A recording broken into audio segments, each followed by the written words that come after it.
Hey guys, I'm Nika and welcome back to a reading vlog after a long time. If you are a new subscriber, welcome. I make videos on books and everything within that whole category. And if you're not new, if you're an old subscriber, thank you so much for returning.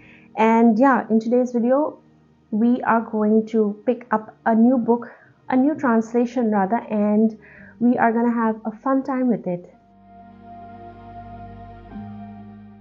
So it's been quite a long time since I last made a reading vlog dedicated to one single book, but this time I have this amazing book that I want to read, and so I thought it would be great if I film a reading vlog, especially since I have some time on my hands at the moment, and that's what I'm gonna do.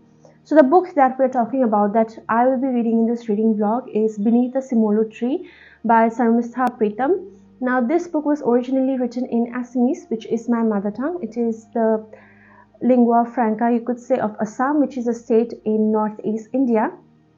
So, this is a translated version, and this translation from the Assamese to English has been made by Ranjita Biswas, who is a really famous translator and writer on her own rights. So, I am really happy and thankful to Simon & Schuster for sending me this book, and I'm going to read this in this reading vlog. I hope you all stay tuned until the very end and see what my thoughts for this book are. But before we begin, of course, I have to give you a synopsis, and here it goes. In a village in rural Assam, quiet, unassuming Paridhi grows up witnessing domestic violence at close quarters. The conservative society she inhabits shapes and befuddles her. Her rebellion is silent. She submerges herself in a world of color. Pebbles turn into objects of art in her hands. She writes and reads extensively to escape her cloistered life. But to what end? Is it really ever possible to escape one's confines? The worn-out old house she's lived in ever since her childhood is her responsibility now. With an aging mother, an ailing uncle, and an absentee brother, Paridhi feels like she has no one else to depend on, except perhaps Bondip. But with passing time, there are growing concerns. Will Bondip's family ever be able to accept her? She could always confide in the vivacious Juroni, her best friend, neighbor, and confidant. But Juroni has secrets of her own which she keeps close to her heart until the inevitable devastating end. Peopled with characters great and small, Beneath the Simolu Tree follows Paridhi as she navigates life, confronts injustices, and comes out stronger but not embittered. Stories and realities are brought into sharp conflict in this tale of human yearning as Pritam, the author Sarmistha Pritam, explores the depths of her innermost desires. At the heart of this novel lies the one question we spend our entire lives searching an answer for. What is it to be loved and to love? So, as you can see, it's a very beautiful cover as well. These are the petals, the flowers of the Simolu tree, I'm guessing. But yeah, it's also a pretty short read. There are, let's see, 245 pages, and the font size is quite big. The spacing is quite quite spacious. So it's going to be a quick read, I am assuming, and apart from that, I am really excited to read this book. So far, I have not really come across any reviews for this one, so hopefully I will be able to get one out to you very soon, so that you can decide for yourself and think, basically, discover what you think. However, I do want to say that at the end of the day, everybody is going to have differing views for any number of book. Your favorite book might be hated by many. So at the end of the day, I think it is up to you to pick up the book and decide what you think about it, rather than depend completely on the reviews of someone else. So I would urge you to pick up this book and decide for yourself what you think about it. That's what I'm going to be doing, and so I'll take you along with me in this reading vlog, and let's have some fun together reading this book.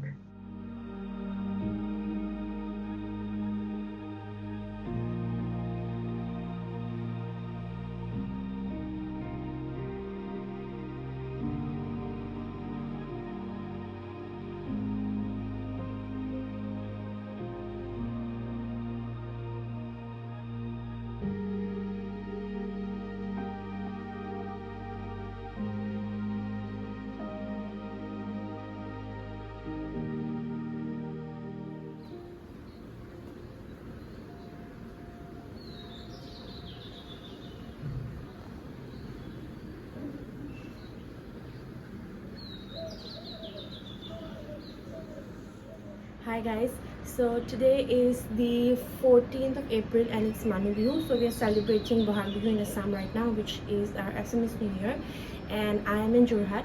And since it's Bihu today, the first day of the new year for us, I have also dressed up in my mom's mekhela sadar, a red one. So anyway, I thought I would give you an update of Beneath the Simolu Tree by Sarmistha Pritam. I have been reading this the last few days and I've read around 6 chapters, and I thought it's time for me to let you know what I think about it. Firstly, I think the imagery is stunning. The author is really able to include some beautiful resplendent scenes. In the book, for instance, there's this scene where the leaves of the gulmohar, which we call a Krishnasura, is not leaves, like the flowers are in full bloom in spring, and there is a pond underneath it, and so the pond looks red, blood red, because of the reflections. There are some beautiful descriptions of the sky with its colors during this season. So it's all a beautiful scene. There are also certain elements that have also been discussed which are essential to the Assamese culture. For example, there are scenes where the mom is burning dhuna, which I think is frankincense, but I'm not sure what it's called in English. I'll have to look that up. But it's so reminiscent of what happens in our actual homes even now that it was a very interesting thing to read. Other than that, there are also discussions on domestic abuse, alcoholism, and so on, which I think, since I've just read 6 chapters, that's my basic premise. But as I go on, I'll of course form more thoughts on this and let you know.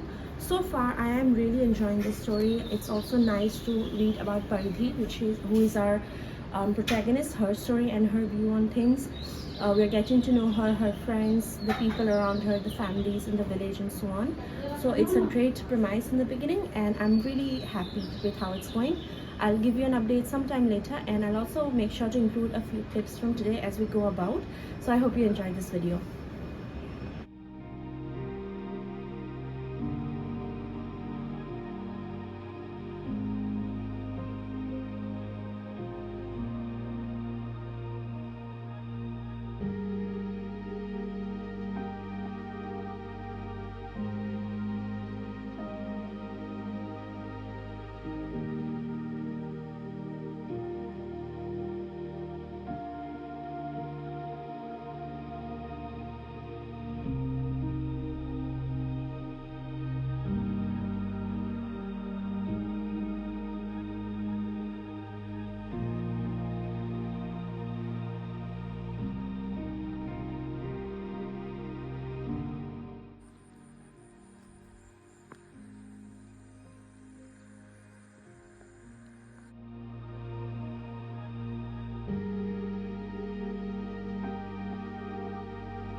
Hi guys, so today I thought I would read to you a bit from Beneath the Simolu Tree, which I am currently reading and really enjoying. I actually have not decided where from I want to read it, but I think that a couple of paragraphs from the first chapter is the best option. So here it goes. Chapter 1, by the way. The sky was resplendent now. Tufts of clouds stained themselves in color, snatched from the gradually setting sun. The scattered clusters, big and small, looked like the strewn remains of a crushed ripe papaya. Paridhi was leaning against a bamboo post on the long veranda in front of the house with a sloping roof. Her eyes were fixed on the sky. Despite its magnificence today, as it stood on the threshold of evening, she always felt sad at this time of the day. Sure, the sky would be speckled with myriad bright stars soon, but without the sun, she felt like an orphan, abandoned. She could not explain this affinity to the sun. When it left for the day, she felt it took away a part of her with it. An intense weariness then overcame her. She had spent the day painting on pebbles without a break. After a long time, she was able to concentrate on doing something she loved. These days, she had to spend a lot of time with her Bordeuta, the elder brother of her father. If he did not see Paridhi even for a little while, he called out loudly for her. How much could her mother manage on her own? She was on her toes, moving from one room to another, from the kitchen to the bedroom, throughout the day. The old pain in her waist surface quite frequently these days. Now, there was the additional work of looking after her elder brother-in-law. So Paridhi attended to his demanding call promptly, even if she was busy with the other chores. So that sets a very beautiful scene in the very beginning. We have got a stunning visual imagery of the sky as it's about to set dusk, and also the situation at home. We get to know a bit of the setting, and it only grows from there. It's an amazing read, and I am really excited to share more of my thoughts with you.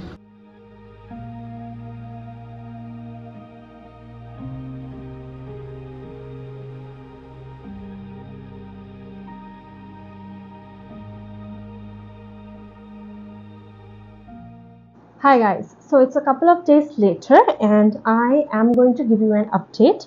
I hope you enjoyed the little excerpt that I read to you from the first chapter. That was me in Jorhat, and I have read 148 pages so far of this book, and I'm going to give you my first few thoughts. I have written all my notes here, so that's what I'm going to be consulting when I'm looking down. So firstly, like I mentioned even in the beginning, this book has beautiful imagery, and I think that has been translated really well. The essence of Assam, be it in terms of nature, in terms of the cooking, the food, the culture, the way people associate with each other, society, and all of that, it has been narrated very, very well. Now, one major thing that I have noticed so far in this book is about how Paridhi and her mother are managing their old uncle. So basically, I cannot speak. This uncle is Paridhi's dad's older brother. So he's old now. He started to lose his memories. He gets impatient easily. You know all of the things that come with old age generally. So I think this has been shown in a really realistic manner. It's not been sugar coated. So because it shows how difficult the situation becomes for the person as well as the caretakers. On the one hand, you have so much love for that person, and on the other hand, you sometimes get irritated or frustrated, and that is only normal. So all of that. Moreover, there are some absentee people in this book so far till 148, page 148, that I've noticed that Paridhi keeps on mentioning. We don't really see them on the main screen, you could say. We see her thinking about them, reminiscing about them, and of those it's mostly her father, but we will know later on, and this is not really a major spoiler. He's dead, so that's something that is revealed, I think, pretty late in this book. So I was wondering what happened to his father, to her father, then what happened to her different, her own sibling brother, and the cousins as well, and they are referred to pretty later on. Then even her friends Mayur and her Bondip, I would love to see more of them. It feels like in that sense we see more of Mayur. I think his name was Mayur, her friend, than her boyfriend Bondip. So that's that. And this was what I was thinking so far, based on the number of pages I've read. Mind you, it might change, of course, as the story moves on. Then I think the mythology aspect of Assam has been also narrated very, very well. It was really fun getting to reread those stories, you could say, that we have kind of grown up with. Whenever we're traveling, we see some certain thing, and then our parents would tell us, oh, it is believed that this has happened here. These were two, let's say, I think, sages that were turned into stones in this area. This is the place where the footprints of this great saints Sankardev and Madhavdev are preserved, and all of that. So those mythologies are narrated very well in this book. Then let's see what other notes I've made. Yes, I do believe that this is a very introspective novel. It's not, there is this whole thing, character versus the plot. It's giving a lot of vibes, but it's mostly inside Paridhi's head so far. There is not a lot of action. It's a very character-driven book in that sense, I could say, because there isn't a lot of plot. We see more of Paridhi and what she feels about the world, how things affect her, the way she aims to be in life, the way she's acting right now, all of that. So I think in that sense it is a very introspective novel. There is also a great discussion that can arise from how this book shows women's condition in certain aspects. For instance, the situation in places where women are not as educated or they are not financially independent, how they have to depend on their husbands, on their sons, and the bad effect, the very bad effect of alcoholism and how it breaks down families and relations and all of that. So I think this book has relayed all of that very well. Then it also discusses a lot on society's beliefs on intercaste marriages and a lot of those things. And I think in those aspects, like touching upon the different social evils, touching upon society's situation, society in today's, not necessarily today, but in Assam's scenario and all of that, it's done really, really well. The topics, the themes, the motives, everything is done really well. However, I'm not really jiving with the writing. I feel like the timelines is very, it skips a lot, so you kind of feel like this book is all over the place. And in that sense, that is why I say it's very introspective, it's non-linear, and it's kind of, it's jumping all around the narrative. So it does need a lot of attention, I believe, to read this book. But that said, overall it is an enjoyable book. However, that is the one thing I'm not really driving with the writing.